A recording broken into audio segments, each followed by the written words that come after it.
2012 was a box office smash with a record number of ticket sales at 10.8 billion compared to the record set in 2009 at 10.5 billion. Our movie guy Eric Childress is here for Movies and Money. Good to have you on the show. And will 2013 be as strong, Eric? Well, Hollywood obviously is certainly hoping. They've already got the lineup pretty much set for the year with a number of sequels and remakes and franchises all set to sort of, try and, capitalize on what was so successful this year, which you had stuff like the Avengers and Dark Knight and Bond and Twilight and all these kind of movies that really made a difference at the box office. You actually already have your prediction set for 2013 and what you think will be based on what's on the schedule so far. I think these are the movies we'll be talking about next December. So here's your list, starting with Despicable Me 2, Fast and Furious 6, The Hobbit, The Desolation of Smog. Smeg. Okay. The Hunger Games, Catching Fire, Iron Man 3, The Lone Ranger, Man of Steel, Monsters University, Oz, The Great and Powerful, Star Trek Into Darkness. A lot of sequels and remakes. Absolutely. Well, that's the movies that make the money. I mean, you look at the numbers this year, and you'll see, a number of franchises. Those are the ones that people go see. If it's not broke, Hollywood's not going to fix it. That's very true. Let's take a look at the numbers from last weekend. And once again, The Hobbit reigns. Yeah, the third straight weekend at the box office, over $700 million worldwide,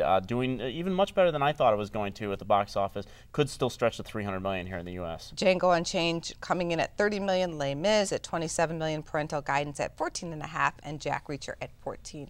And coming up this weekend, there's just really one movie coming out. It's Texas Chainsaw. Yeah. In 3D. In 3D. I don't even know where to go with that. Yeah, well, I mean, they had the remake of Texas Chainsaw Massacre in 2003. Then they did a prequel a few years later. Now this one, I'm not sure where it fits under the timeline. I think it's a present-day thing.